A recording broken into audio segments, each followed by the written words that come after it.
la parte presináptica y la parte postsináptica. ¿Eh? En la parte presináptica van a estar justamente, por eso dije que ya comenzó con la mitad, ¿sí? Van a estar esas famosas vesículas que pueden tener los sensores. ¿Sí? En cambio, en la parte postsináptica van a estar en cambio los receptores para esos neurotransmisores. Para que pueda haber ese intercambio, para que pueda haber esa salida de neurotransmisor acá al espacio a la hendidura sináptica, tiene que haber un intercambio. Y ya lo dijeron, tiene que haber la partitura de canales de calcio, ¿sí? Que salga el cambio de la parte postsináptica. Sale el calcio y se cambia con el neurotransmisor. Entonces la salida de calcio facilita el cambio de potencial de esta membrana de aquí para que pueda expresarse los receptores para el neurotransmisor de acá. Y tiene que haber un cambio de potencial de membrana presináptica para que pueda ser liberada por exocitosis el neurotransmisor. ¿Se acuerdan que habíamos visto lo de exocitosis? Que pasó por la prueba. ¿Sí? Esa es la liberación de los neurotransmisores y será la conexión, el envío de la señal. Es más fácil, ¿cierto? De entender, ¿verdad? Okay. Luego, ¿cómo estás hablando? Okay, luego. ¿Qué tal?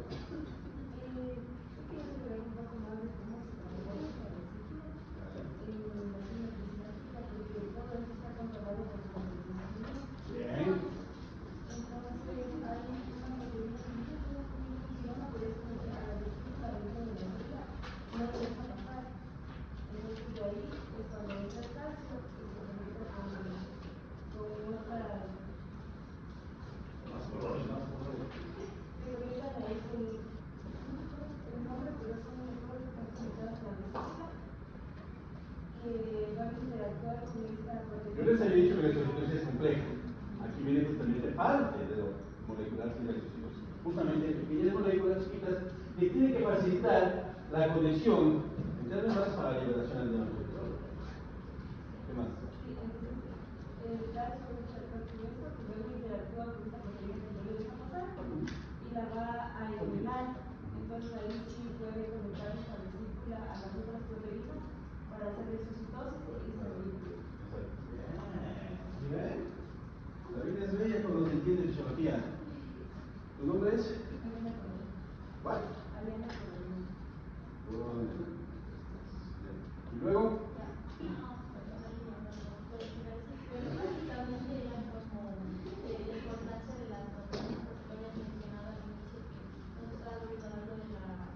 Como que estas bases de la membrana y todo eso, como que es súper importante entender eso, y ahorita como que yo le relacioné en eso. Entonces, básicamente como hoy las proteínas solamente son estructurales, sino que en este caso es súper importante para la neurotransmisión porque pueden servir como tanto como conectores o tanto como inhibidores, porque son necesitadas actuar como proteínas pero es rápido. Entonces, y también decía que, bueno, lo que yo les puedo entender y relacionar con la cuestión es que las proteínas también van a formar parte de la estructura. Entonces, es como las proteínas juegan un papel fundamental en el proceso de esta conexión entre neuronas y es súper importante. Pero claro, aquí la importancia también es que tienen que atravesar la hendidura sináptica. A ver, ¿quién, lo dice en la lectura, quién leyó ahí cuánto mide este libro? ¿Quién de dimensión? ¿Cuánto? La U es micra. No puede ser 300. Eso es como un... Bueno, para que tengan una idea, micra es 1.000.000 la millonésima parte de un metro. O la millonésima parte de una unidad. Bueno, porque eso es lo que tienen que atravesar los neurotransmisores. De ahí que la hendidura sináptica es importante. Ahí está el nombre. Micras, ahí sí te lo recuerdo, como micras de longitud. ¿Eh?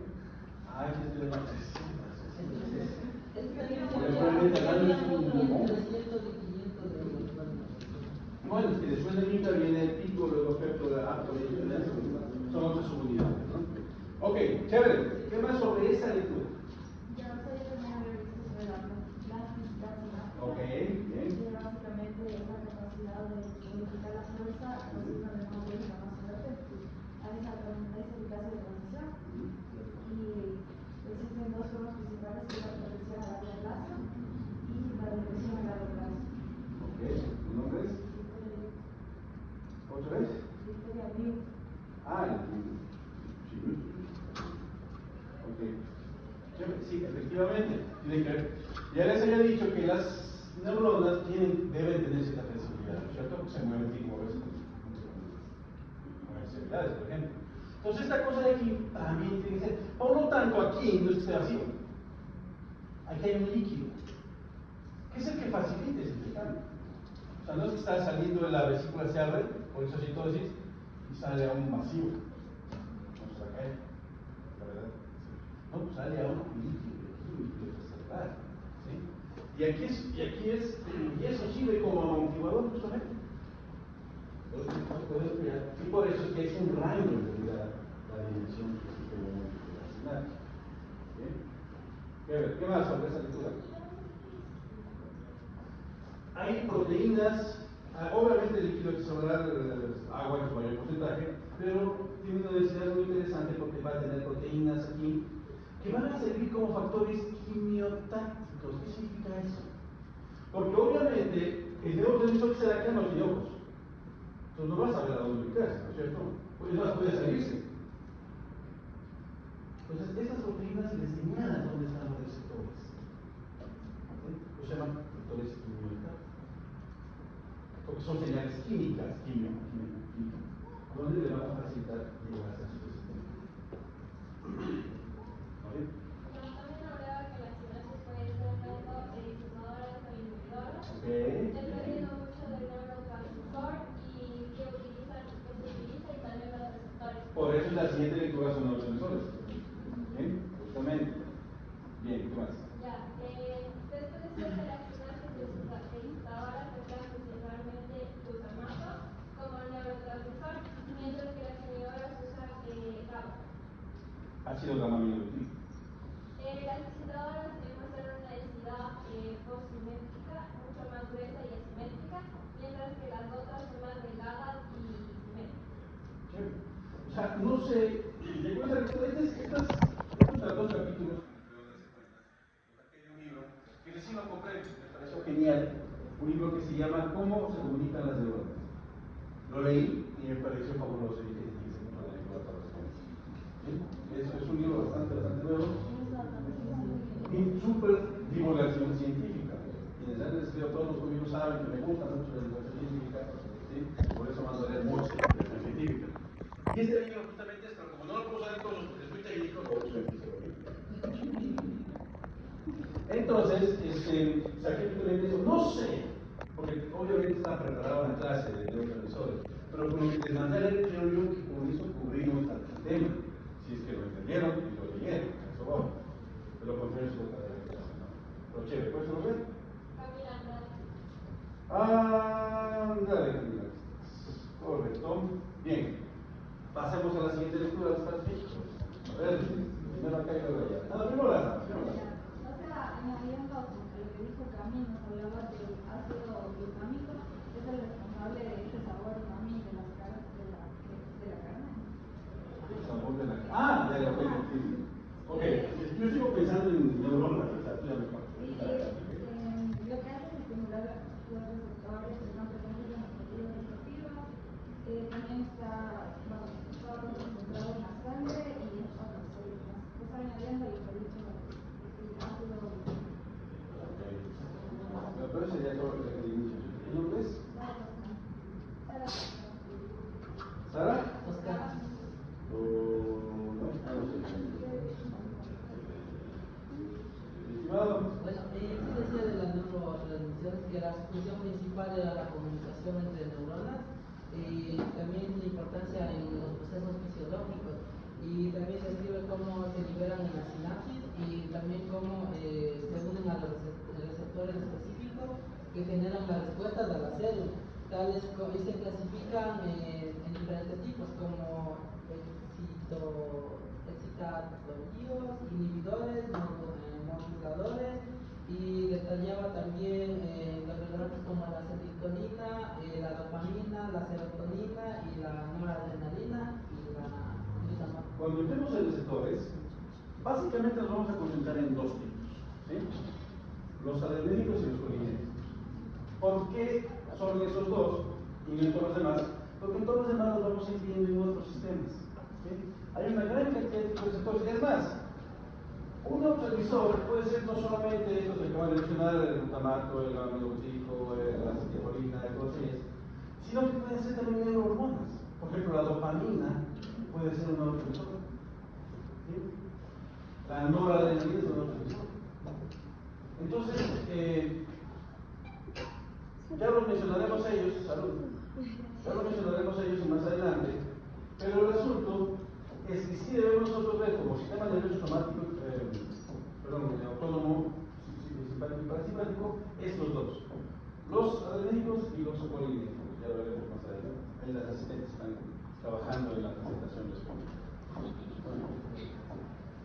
¿Tú eres? Labio.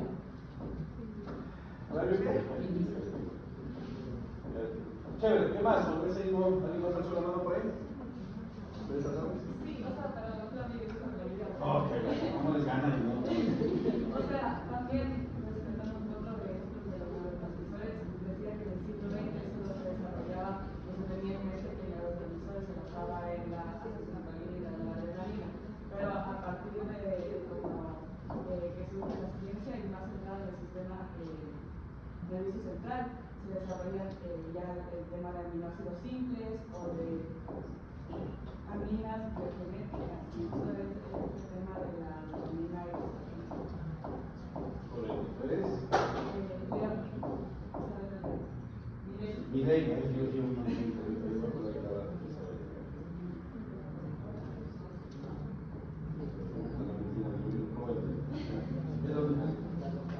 A ver, ¿tienes aquí tal vez el libro? Sí. Comunicaciones. Sí. Miren, este es el libro que les digo, es de reciente publicación y me pareció muy interesante. Y como se dieron cuenta, la lectura es muy fluida, muy tranquila. Miren. Ay, con tu imán. Este es, miren, y no es muy grueso. Esta era neurología resumida aquí, ¿no? O sea, cómo se comunican las neuronas por sí. Y esto está en cualquier librería, lo encontré en la librería española, por si acaso. Pues, cualquiera. Ok, bueno. Si quieren les mando una foto a alguno. Sí. O les puedo escanear el libro también. Aunque lo subimos a... Bueno, ¿alguna pregunta con respecto a la clase anterior? Que yo sé que debe haber porque estaban más dormidos que recién dados de examen de bioquímica, no sé qué. ¿Preguntas? ¿No? ¿Así de claro o de plano ni se acuerdan que vimos una clase? Estoy seguro que ni se acordar que una clase estaban en esta clase como cuando salen de una fiesta así de no me acuerdo cómo pasó.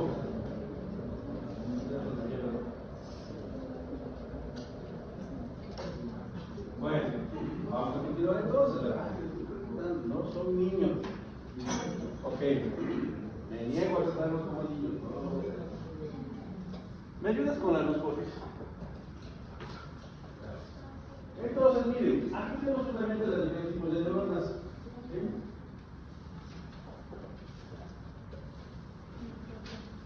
Eso. Hay que cambiar de fondo oscuro como por medio de... Pero bueno, casi, para los que después va a haber una... Ok. Entonces, mira, aquí tenemos diferentes tipos de neuronas. ¿Sí? Conforme al sistema nervioso, tenemos las unipolares, es decir, las que van desde un soma, cuerpo celular, ¿sí? y terminan en las terminaciones presinápticas, ¿no? Las bipolares, es decir, que sí existen bipolaridad en el sistema nervioso, que es bipolar, sí lo soy, ¿no? Entonces, ¿por qué tenemos un soma en las cuales pueden salir dos tipos de axones, los cuales pueden terminar en una porción presináptica o posináptica y una porción de receptor sensorial. Es decir, que estas tienen la capacidad de recibir una señal externa, ambiental puede ser, y manejar la señalización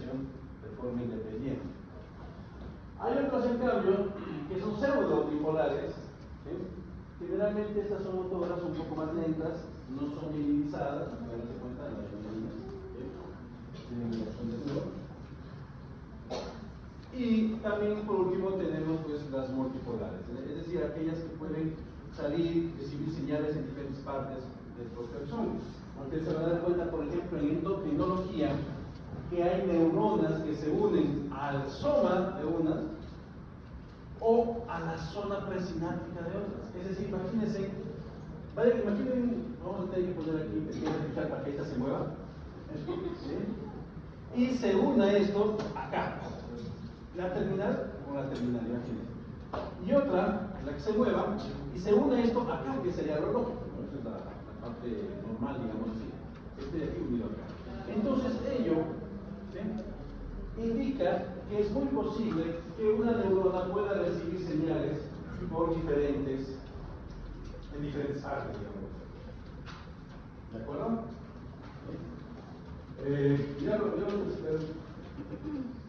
Me calcome la lengua de decírselos, pero les voy a hacer más ahora, por eso en su momento les digo. Pero acuérdense de este detalle que les acabo de decir, que hay neuronas que pueden unirse acá, hay neuronas que pueden unirse acá y hay neuronas que pueden unirse acá. Y van a tener diferentes opciones. ¿Eso tiene algún nombre específico? Multipolar. Son los que pueden recibir señales de diferentes. ¿Esos multipolares no dicen mielina? No, en estos casos son señales mucho más lentas. Se acuerdan que la mielina, ¿sí? Y claro, parece pelada, ¿no? Pero no se deben entender obviamente en lugares porque todo esto está lleno de receptores. Y aquí es donde están unidos también. Por eso es que es una pseudo multipolar. Acuérdense ustedes que la mielina es la que permite el paso hacia mucho más rápido que salta. ¿Sí? No lo de Ramiro, entonces eso hace que la sean más rápido. ¿Vale? ¿Bien? Okay. Continuamos. Entonces, hablemos de las glías. ¿Qué son las glías? Estoy seguro que debe usted haber escuchado el estilo guiar en algún momento. La glía no es otra cosa que un conjunto de tipos de células que van a conformar la parte de sostén del sistema nervioso, pero que tienen importancia funcional. Es decir, que pueden regular la función del sistema nervioso. ¿De acuerdo? Por esa razón, se clasifican tipos de células de las glías. Ya vamos a ver por qué. ¿Sí? Entonces, queda el sistema de glía, es un sistema de soporte, como les digo, ¿sí? Soporte fisiológico, constituye una población celular predominante del tejido nervioso y cumple un papel indispensable en la función y supervivencia de las neuronas. Estas células gliales no cambian, no sufren un cambio en su potencial de membrana nerviosa, pero su presencia sí afecta la funcionalidad de una neurona. No sé si me pueden entender. Yo les he dicho que toda célula, absolutamente toda, tiene una potencial de membrana nerviosa. Pero las células neuronales y las neuronas pueden cambiar ese potencial de membrana nerviosa. Es más, se llama potencialización. Porque desconecta la membrana. Eso lo dije la clase pasada, porque estaban durmiendo, entonces, agotados del examen, entonces no se daban bola. Pero ¿qué sucede? Que estas células, que son las que rodean y sostienen al sistema nervioso en su sitio, no cambia su potencial de membrana nerviosa, pero sí controla la acción del sistema nervioso. Ya vamos a ver un poco más adelante cómo lo hace. ¿Sí? Entonces, estas no van a tener, no cambia su potencial, pero sí permite la transmisión de ese potencial en las neuronas. ¿Sí? Por lo tanto, son esenciales las células de la glía para mantener la integridad estructural y fisiológica del sistema nervioso. Etimológicamente, glía proviene del griego y significa pegamento, porque es el que mantiene unido el sistema nervioso. ¿Sí? Etimológicamente hablando. ¿Ok? ¿Es más esta pregunta? ¿Esto? ¿Cuáles son las células gliales? ¿Sí? Como características principales de estas células, primero es que no son excitables, como les digo eléctricamente, es decir, que no producen potencial de elección. Ya les acabo de explicar eso. Es decir, su potencial de membrana no cambia. No tienen axón, no presentan esto. ¿Sí? Se comunican entre sí con neuronas a través de uniones GAP. ¿Qué son las uniones GAP? Esto es bioquímica, uniones GAP. Pero de todas maneras, ¿qué son las uniones GAP? ¿Alguien sabe? ¿Alguien ahí que hablar? en la búsqueda de su primera tarea.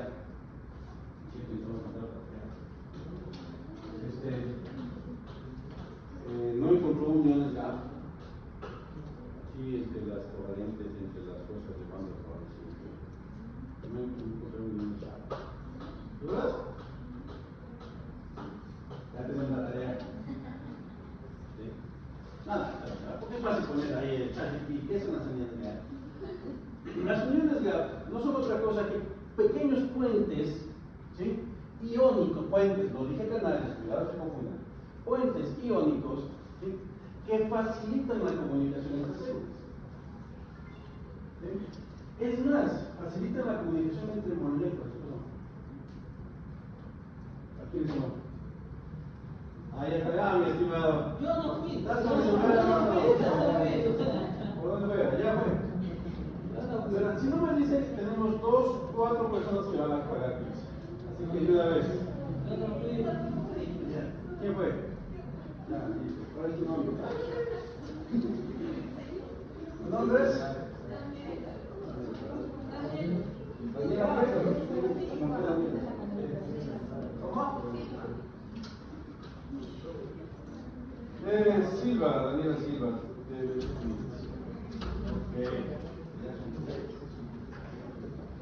Yo quiero bajar la mano. No me deja. Entonces, estas son se llaman uniones GAP porque forman estos puentes, como les digo, iónicos, ¿no? Puentes. ¿Sí?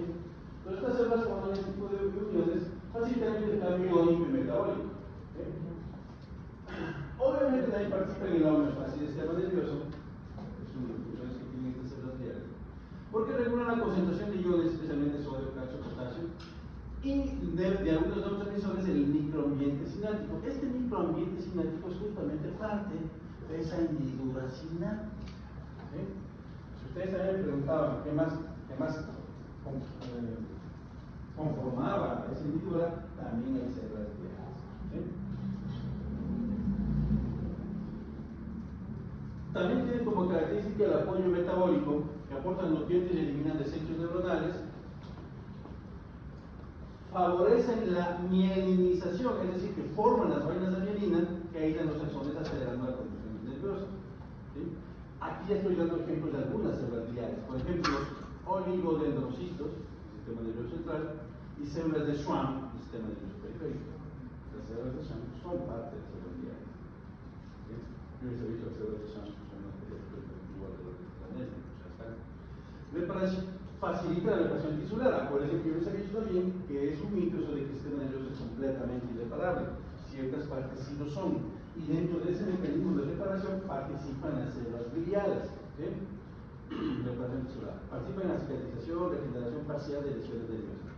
Acuérdense, si la lesión es aquí, perdemos. Pero si la lesión es acá, sí puede ser reparada.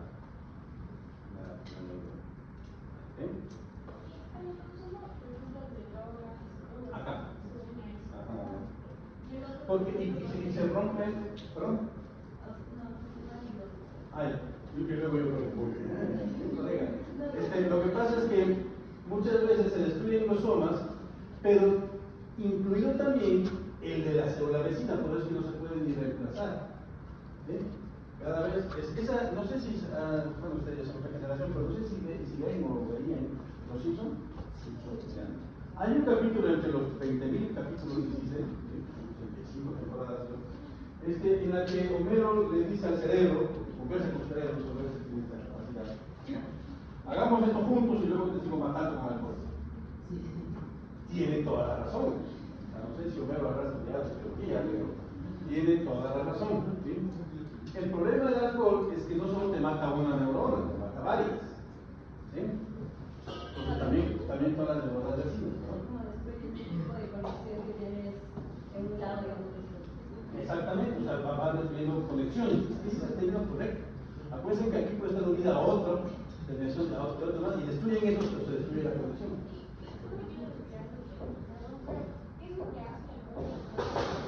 Oh, el bicredino es bien chévere, ¿verdad? Habría que hacer una práctica para que vean. Se liberan neurotransmisores, ¿sí? que comienzan a alterar, a ver, bioquímica otra vez, la fosforilación oxidativa. ¿Qué es eso? ¿Han oído hablar? Pues seguro que si no ahorita, en bioquímica más adelante sí, porque es obligatorio. Cuando se altera la fosforilación oxidativa, comienza a haber lo que se conoce como oxidación de la célula. También otro tema que van ustedes a escuchar muy seguido, y no solo en bioquímica, sino también en farmacología y demás, que es el acúmulo, no sé si alcanzan a ver allá, del ROS. ¿Qué es el ROS? ROS son sustancias residuales de oxígeno, por eso se llama fosforilación oxidativa. Esta fosforilación oxidativa es importante para hacer ATP, así que es importante. Entonces, cuando se altera, se cambia por el alcohol, por ejemplo, forma el ROS. Y el ROS lo que está provocando es una oxidación celular. Cuando se oxida la célula, atraviesa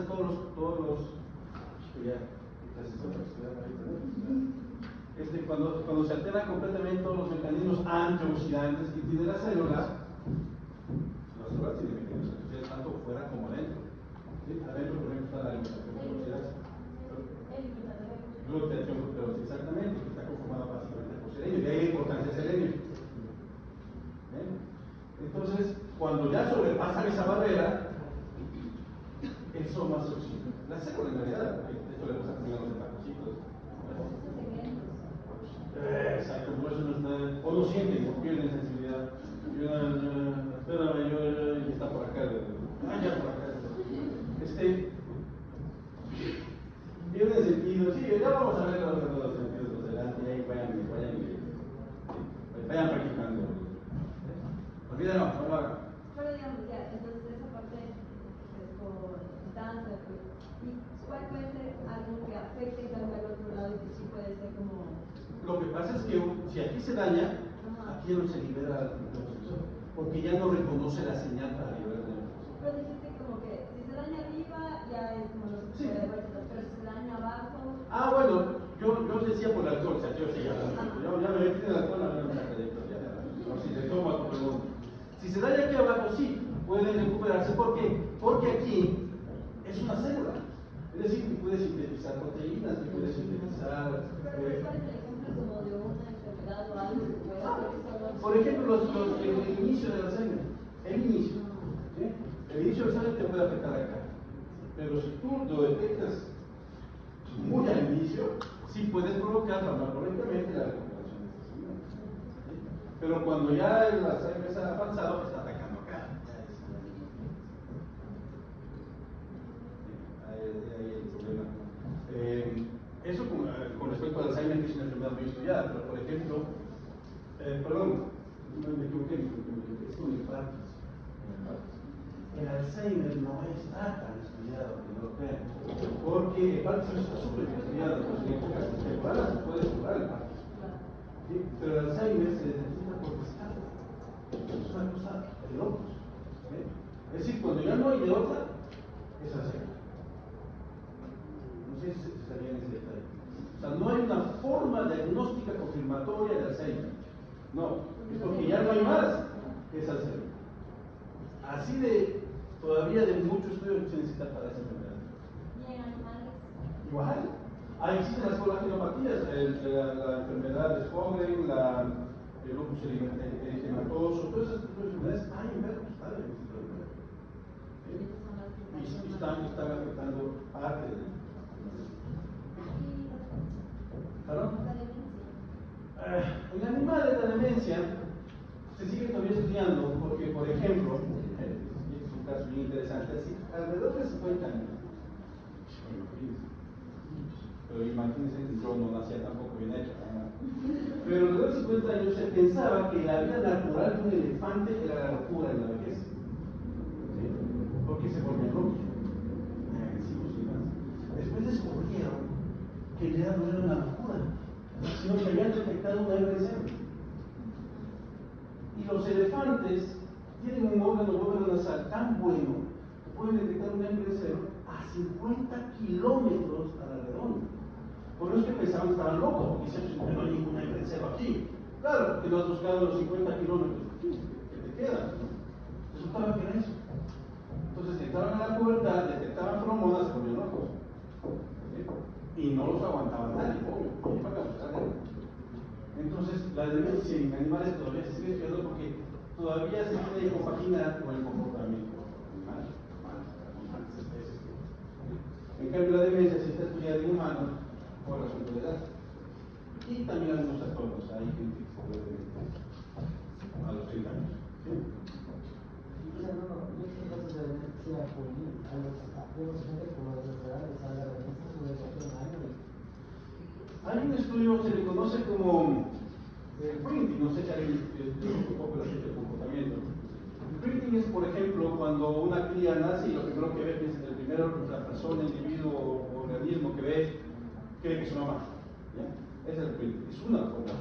Pero hay una forma de printing que es fisiológica. ¿Sí? Y eso lo descubrieron los epidemiólogos, ni siquiera los fisiólogos, los epidemiólogos.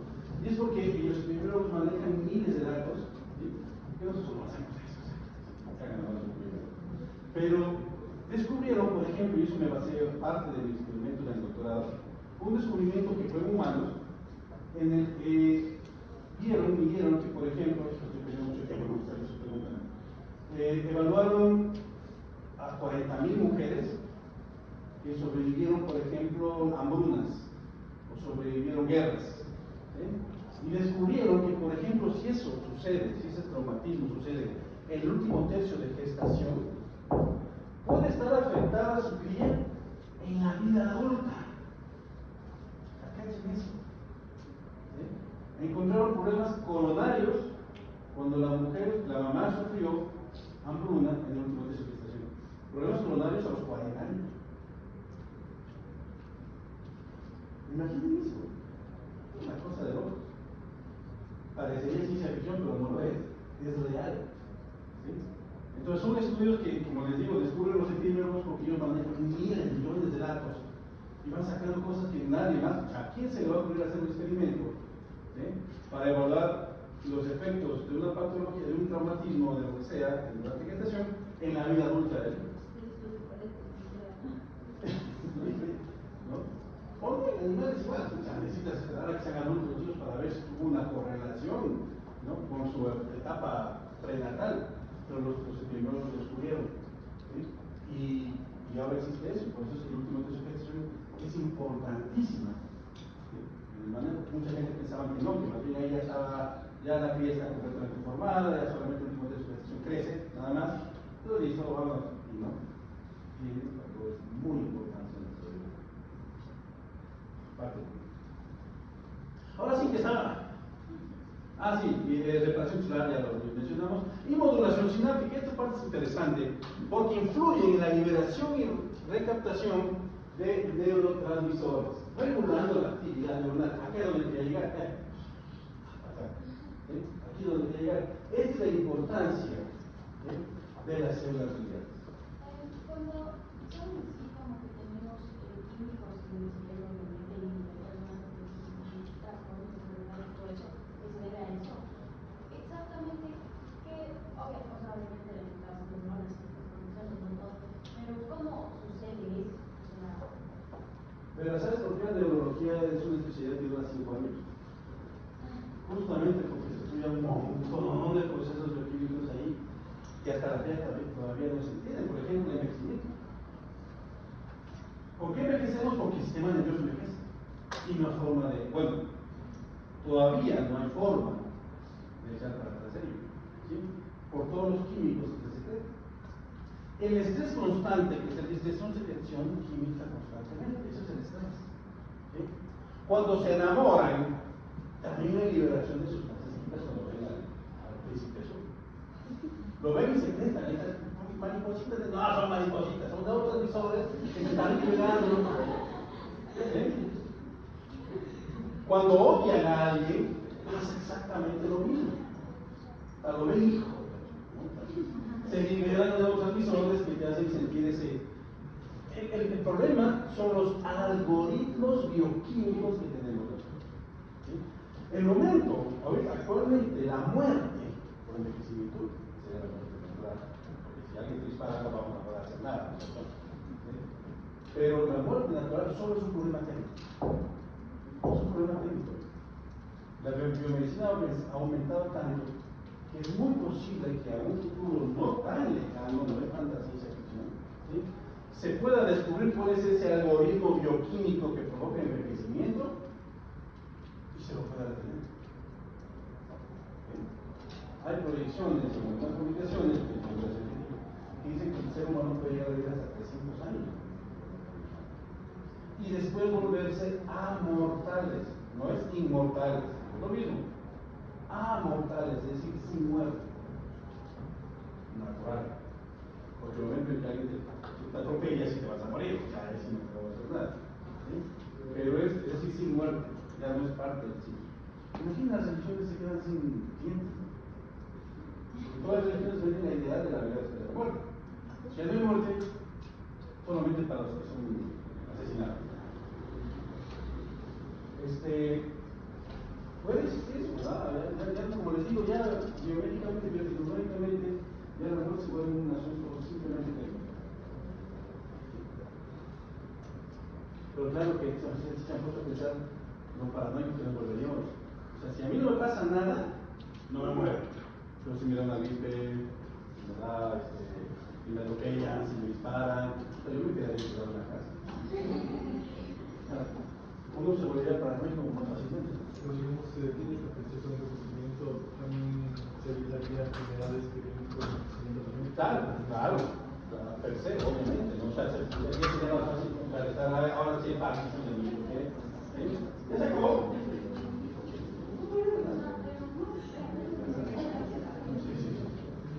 Vamos a ver si va a ser como ciudad. Mejor que se van a ver. ¿Sí está claro entonces? ¿Sí? Claro, el asunto es que todo lo que vea con el envejecimiento ya no había parte, sino la Alzheimer se llama parte también, porque ya no había el envejecimiento de todo.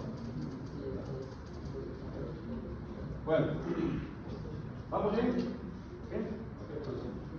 ¿Okay? Aquí tenemos, por ejemplo, mira, ahora sí, aquí están la clasificación de células gliales. Este es el libro de García, está en la biblioteca, eso no es problema. Porque ya se ve bien lo que es el periodo. Hay que poner fondo negro. Aquí está el tipo de célula glial. Tenemos dos tipos: el que va en el sistema nervioso central y el que va en el periférico. Miren, el periférico está en las famosas células de Schwann, ya lo vengo mencionando varias veces, ¿no? Y también tenemos células que se conocen como células satélites, que son soportes físicos. Las interesantes son las del sistema nervioso central. Ya había mencionado los oligodendrocitos. Miren la actividad que tienen estas células. ¿Sí? La microglia, los astrocitos, estoy seguro que se lo debería escuchar en algún lado. Los astrocitos y demás. Células ependimarias, ¿sí?, que son también parte del sistema de células gliales. Entonces, miren, aquí tenemos cada una. Esta es interesante que lo tengan, por favor, porque son las funciones que van a tener. Entonces, ustedes pueden darse cuenta, son mucho más interesantes las funciones de los células gliales que están en el sistema nervioso central que las del periférico, pero eso no significa que sean más importantes. La importancia es todo. Yo dije más interesantes, porque son como que están actuando de forma mucho más dinámica. En cambio, las del periférico son importantes, pero son más bien estructurales. ¿Sí? Sostén, protección, ¿de acuerdo? ¿Sí? ¿Sí está claro? Bueno, ya he tomado la foto, ¿verdad?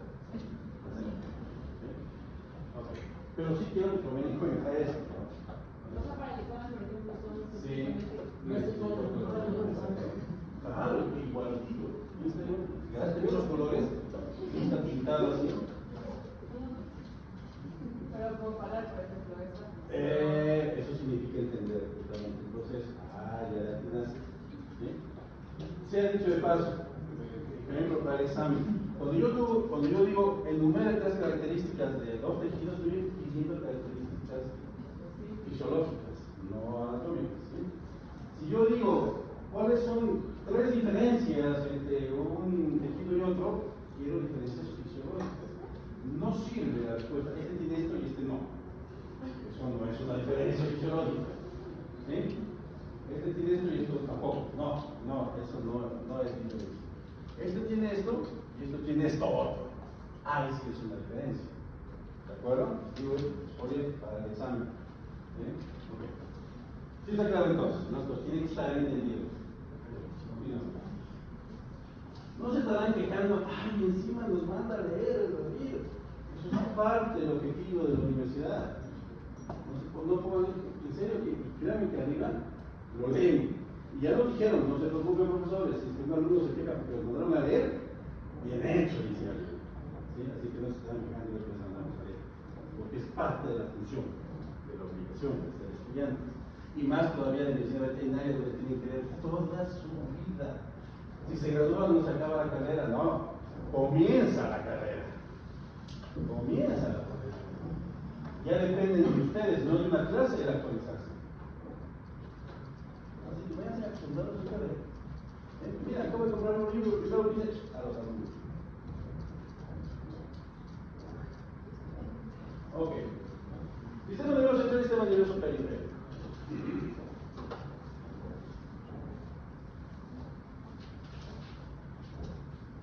¿En serio tomaste la foto a una diapositiva? Para que vayan las fotos secuenciales. Okay. A ver, ¿cómo se divide el sistema nervioso económico? Es otro cuadro bastante interesante.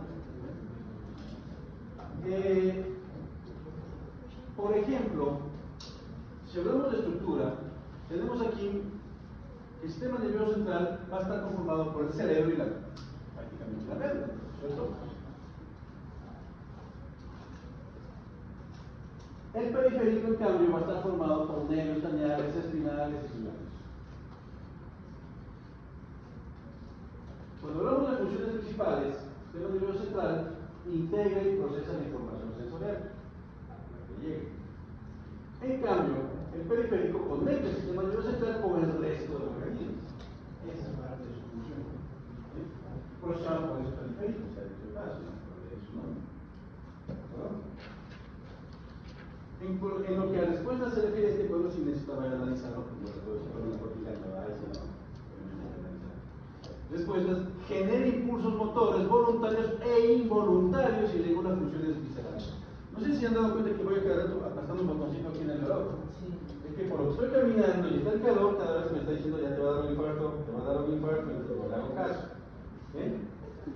Y es porque el estímulo del calor y el movimiento está provocando que el sistema nervioso central dé respuestas, dé señales.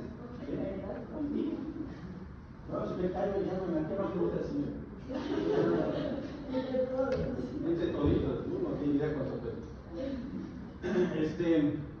Entonces, eso es lo que generan, tanto voluntarios como involuntarios. Entonces, ¿qué es lo que me señala aquí? Es el corazón que está comenzando a elevarse. Hacer una taquicardia, hacer una arritmia. Me hizo perder. No, mentira, no. No, esta cosa está más regulada.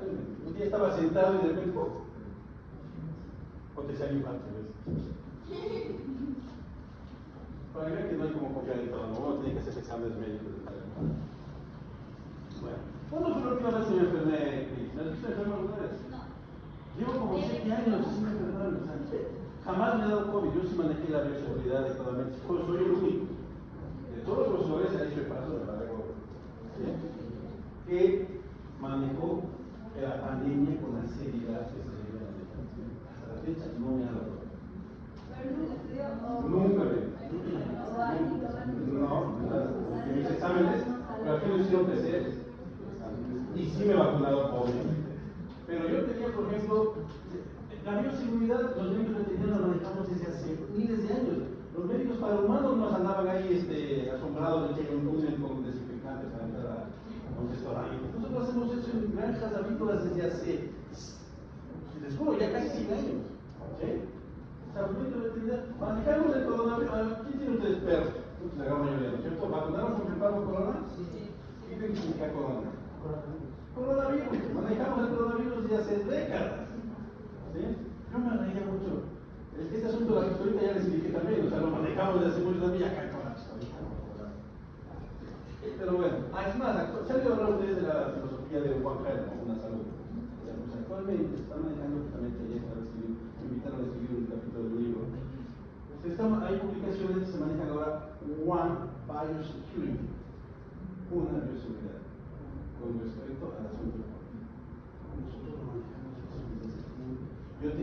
sanitario en cada puerta de mi carro. Nadie subía a mi carro.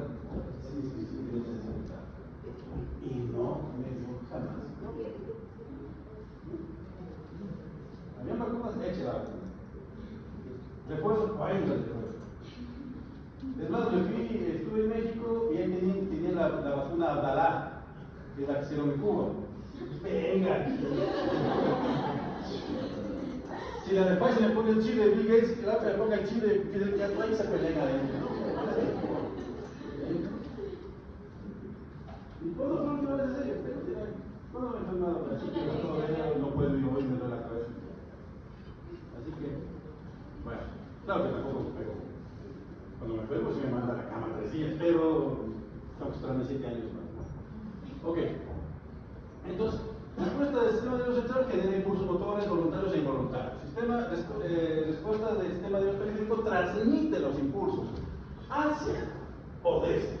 Acuérdense de las líneas aferentes y eferentes. ¿Sí? Ahí está la gran diferencia. ¿De acuerdo? Pues esta sí no es una diferencia anatómica. Acá no. Acá sí es una diferencia funcional. Y fisiológicamente lo controla funciones superiores. Obvio, sistema nervioso central, ¿sí? Conducta, memoria, aprendizaje, procesos vitales, respiración, ritmo cardíaco, adaptaciones, pelea o huida, bueno, un poco de cosas más. A veces el sistema nervioso central nos la juega mal, nos funciona, nos hace que nos olvidemos las cosas. Pero si soy así, por los nervios,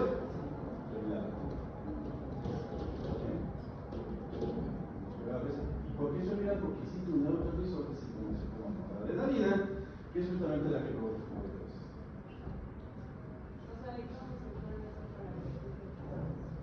Un buen cospete de apacigua a los nervios. Ya oímos que apacigua a los nervios. Puedes tú acordarte, te vas inspiradísima. No estoy diciendo nada, cuidado, ¿quién está grabando ahí? Mentira, falso.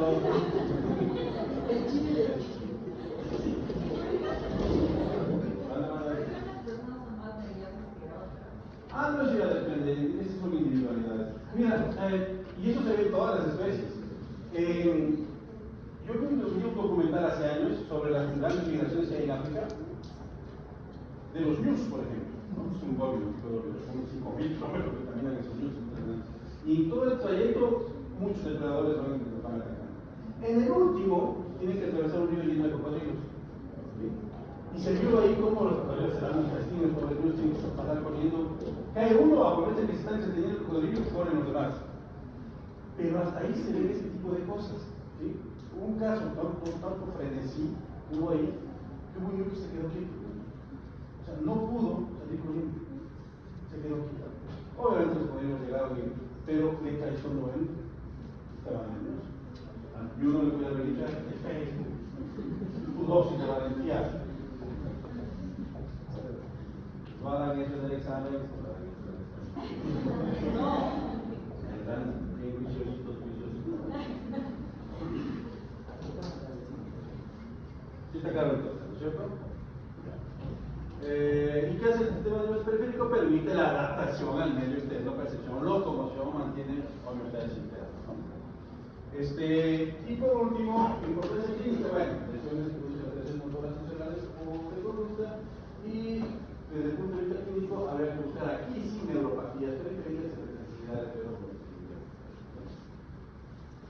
Está claro entonces, ahí sí podemos ver las diferencias entre sistema nervioso central y periférico. ¿Estamos bien?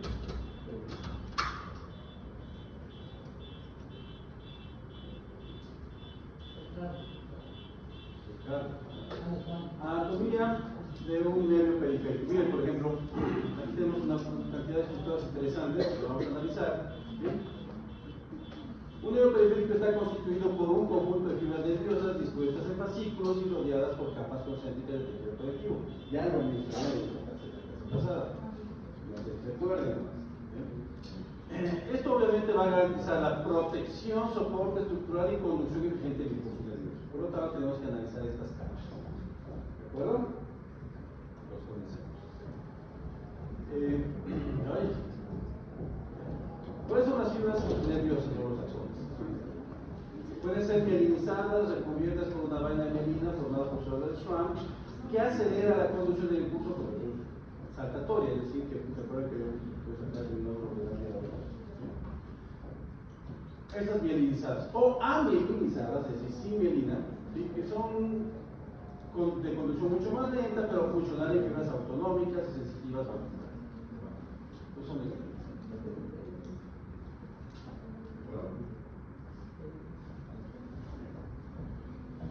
Luego tenemos mielinitas. Cuando las escuchas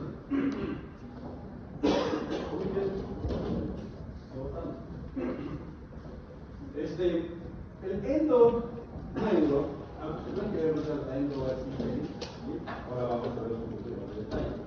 Es la capa más interna del tejido conectivo, pues se llama endo. Envuelve y aísla individualmente cada axón junto a su vaina de mielina o célula de Schwann. ¿Sí? ¿De acuerdo?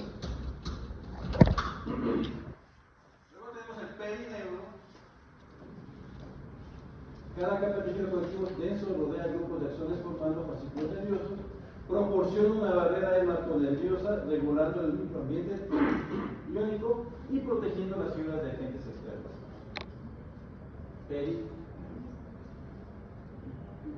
Y tenemos el epineuro, vaina fibrosa externa que engloba todos los fascículos y básicamente agarra todo.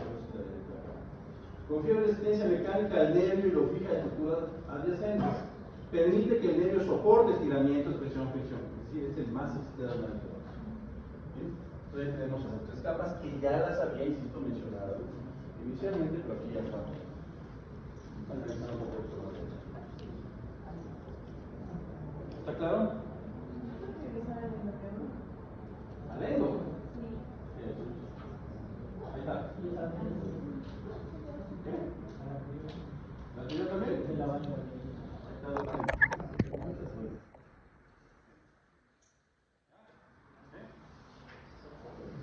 ¿Listo?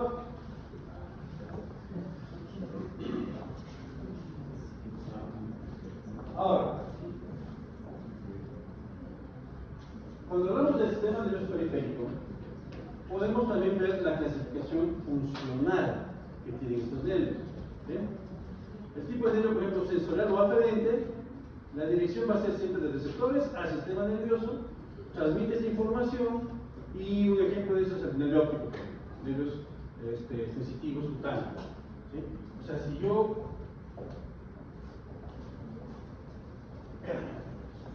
te agarro tu mano, él está sintiendo que le estoy agarrando la mano por este tipo de nervios positivos.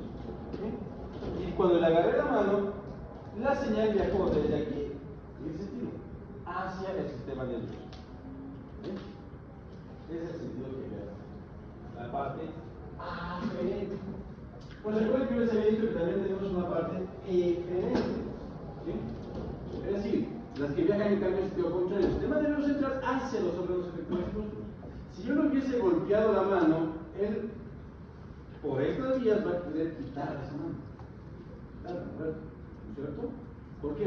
Porque ya sintió el estímulo del golpe, en el sentido, y tiene que retirar la reacción en el sentido.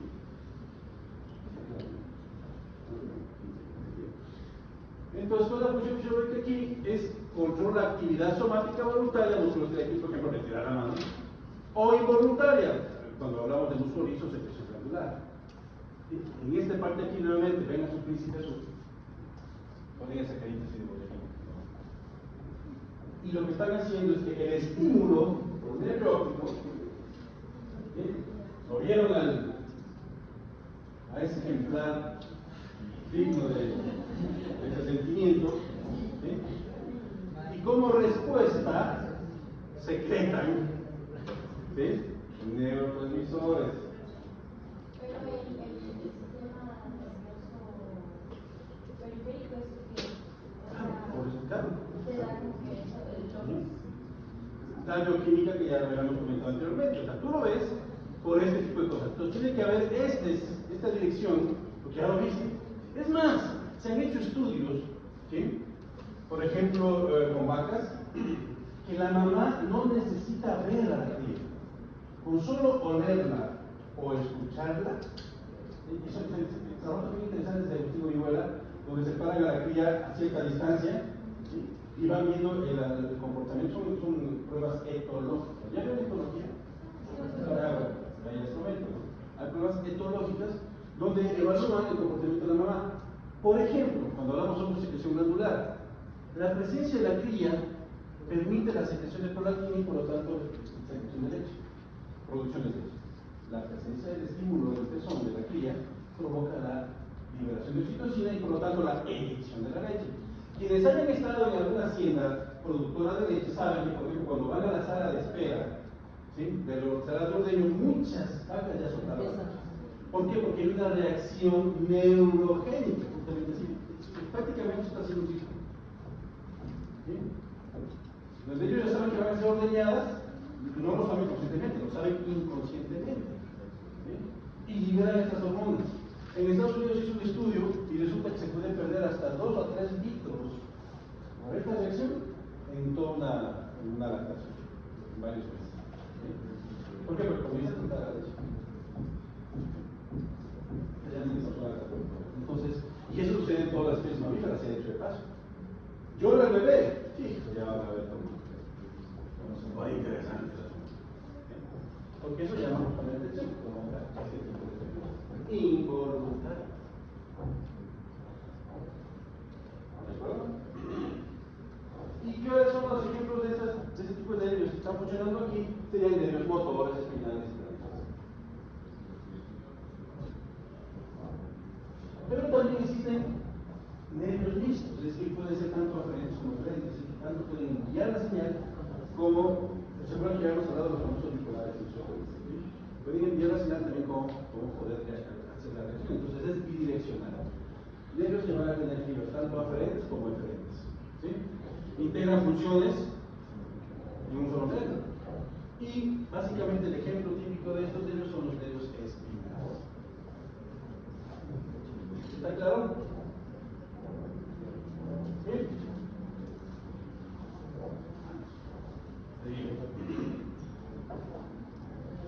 Ahora sí, potencial de membrana.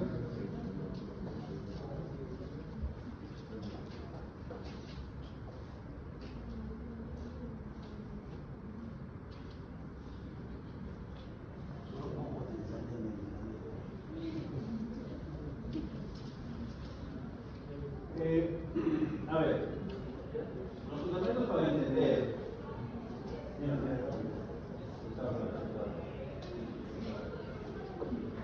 Las neuronas generan señales eléctricas por cambios en la permeabilidad de la membrana para sodio, potasio, cloro, calcio. Su distribución de iones de sodio, potasio y cloro depende mucho de dónde van a estar mayores concentrados. Por ejemplo, el sodio está más concentrado en el exterior que en el interior. Ya sabemos, ¿no es cierto? El potasio es más concentrado en el interior, pero va a haber un equilibrio activo, por lo tanto, ¿sí?, no está bien ese, sino que toca mantener un equilibrio. ¿Por qué? Porque el potasio puede ingresar y atravesar la membrana dependiendo de su gradiente de concentración. Entonces, tenemos acá más potasio que acá. ¿Qué va a pasar? Que el potasio se va a mover. Eso se le conoce como equilibrio activo. Por esta razón yo le pongo así. ¿Qué pasa con el cloro? El cloro es más concentrado en el exterior que en el interior, pero tiene un equilibrio pasivo en el interior que en el exterior. ¿Sí? Entonces, ponen más cloro que acá, pero igual, acuérdense ustedes que dentro de la membrana es más negativo que positivo, por lo tanto el cloro tiene que entrar. Entonces también mantenemos un equilibrio, pero en este caso sería pasivo. ¿Sí? Porque el cloro, a diferencia del potasio, no va a estar pasando por la membrana cada rato. ¿Sí? El potasio sí lo hace, pero la membrana es más permeable para el potasio, por eso este ion es principal responsable del potencial de membrana en el refuerzo. Es decir, el potasio es el que va a mantener la membrana con su carga eléctrica. Eso sucede en todas las células. En todas. Todas las membranas celulares tienen un potencial de membrana en reposo. Se llama así porque este potencial no cambia, está reposando, está durmiendo, está tranquilo. ¿Qué es lo que sucede en el sistema nervioso? Un potencial de acción. Entonces, cuando hay reposo, como el potencial es de reposo, el potasio sale de la célula siguiendo un gradiente de concentración. Ya lo había dicho, no sale de esta. Esta salida deja el interior celular relativamente negativo. Relativamente negativo, ¿por qué? Porque hay cloro. El movimiento del potasio se detiene cuando se alcanza el potencial de equilibrio, fuerzas químicas iguales a fuerzas eléctricas. En células permeables solo a potasio, por ejemplo las gliales, este valor es igual al potencial de membrana de reposo. Es decir, que el valor de las fuerzas químicas, es decir, funciones de potasio, en el caso, por ejemplo, de las células que no cambian su potencial de acción, su potencial de membrana, son iguales. Acuérdense que hemos dicho que en homeostasis, equilibrio no siempre es igualdad. Ya lo habíamos demostrado, ¿no es cierto? Entonces lo debemos tomar. Pero ¿qué sucede? Que existen bombas de sodio y potasio, existen canales de calcio, existen una gran cantidad de formas que pueden cambiar las concentraciones iónicas tanto dentro como afuera. ¿Sí? Y esto permitir que haya un cambio en este potencial de membrana. ¿Qué pasa cuando hay un cambio en potencial de membrana? Entonces ahí es cuando viene la señal. La primera que va a suceder es la despolarización. ¿Qué es la despolarización? Es cuando la membrana se hace más positiva que el reposo, es decir, entrada de sodio, es decir, la apertura de canales para sodio. Se abren canales para sodio y entonces la membrana comienza a despolarizarse. Y es el primer paso del potencial de acción, la despolarización de la membrana. ¿Cómo se da? Apertura de canales de sodio. Eso requiere de su chica. Luego, hay una hiperpolarización, donde la membrana se hace más negativa que el reposo, y esto es salida de potasio y entrada de cloro. Recuerden que les he dicho que el uno tiene un equilibrio pasivo, el otro tiene un equilibrio activo, y justamente está por esto. Entonces tenemos ahí el inicio de la potencial. ¿Qué es lo que sucede? ¿Cuándo termina el potencial de acción? Cuando hay una repolarización de la membrana, ¿sí? Que se da por el cierre de canales de sodio y apertura de canales de potasio. Es decir, que tiene que volver a ingresar. Si somos un poco estrictos, ¿sí? Queremos verificar algo que siempre estaba aquí abajo. El potencial de membrana, tendríamos que hacer algo que en fisiología se conoce como la espiga. ¿Sí? ¿Qué es una espiga? Bueno, es una montañita, ¿no? Donde vamos a tener, ¿sí? Dibujamos así, ¿sí se ve? ¿Se ve? El negro, ¿se puede llamar?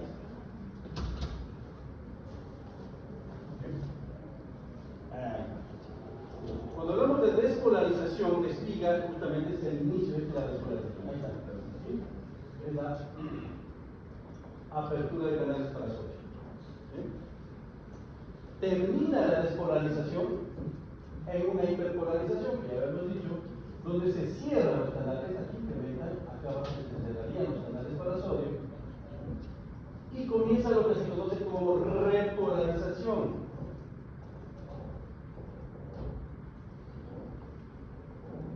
Que es el cierre de canales de sodio y la apertura de las de potasio.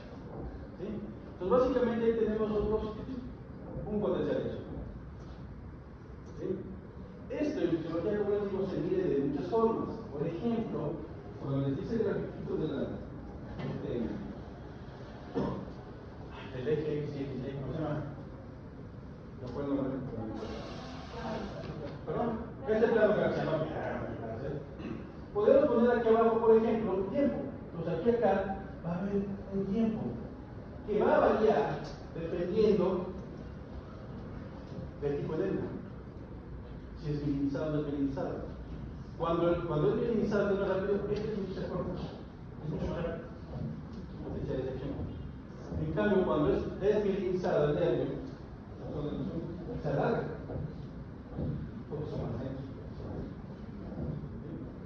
Entonces, generalmente el potencial de membrana de reposo suele ser de menos, siempre negativo, 70 milivoltios en el sistema nervioso normalmente. ¿Sí? Y cambiar eso, este es el sistema, acuérdense, potencial de membrana en reposo, potencial de membrana en reposo. ¿Sí? El potencial de acción se da cuando varía este valor, este voltaje. ¿Cuándo varía el voltaje? Cuando varían las concentraciones de los iones que dan ese voltaje. Acuérdense que había dicho que el potencial de membrana de reposo se da por las concentraciones de potasio. El potasio es positivo. Si se abren los canales de sodio e ingresa, se está volviendo más positivo. Entonces varía este voltaje. Y al variar este voltaje se da lo que se conoce como potencial de acción. ¿A qué voltaje llega? Es un rango muy grande porque va a depender, como les digo, del tipo de neurona que sucede ese potencial de acción. Y si se llama potencial de acción es porque este es donde actúa acción. Hay actividad neuronal. Solo existe en el organismo un tejido que también puede variar su potencial de membrana de reposo. Además del sistema nervioso, hay otro más, el músculo. Ninguno más. Todos los demás tienen un potencial de membrana de reposo que no se altera.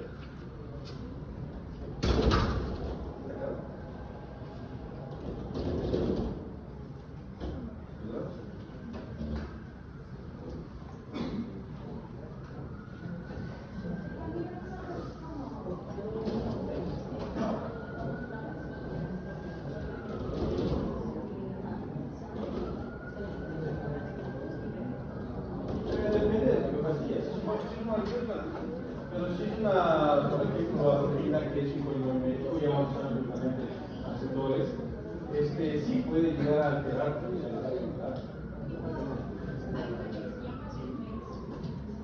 Sí, se estimula la potencial de acción.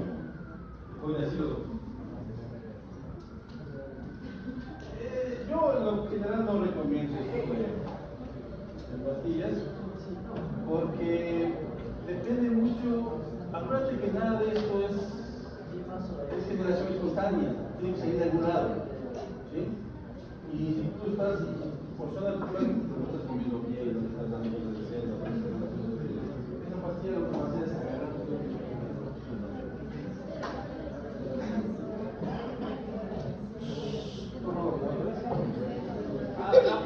No escucho nada.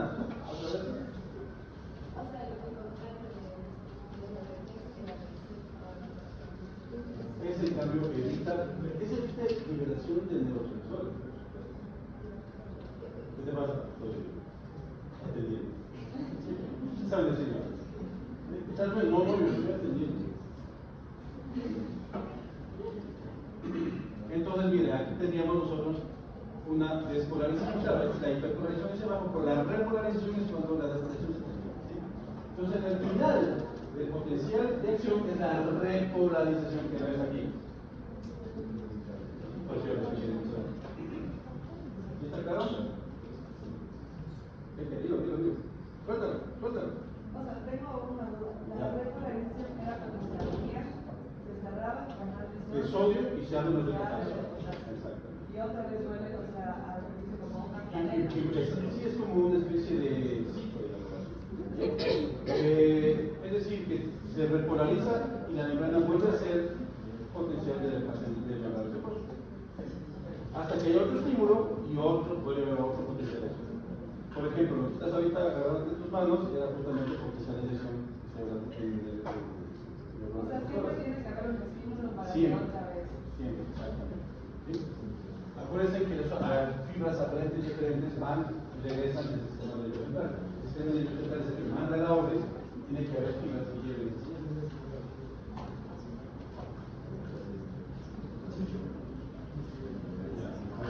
quedarnos ahí entonces, esto lo vamos a ver la próxima clase.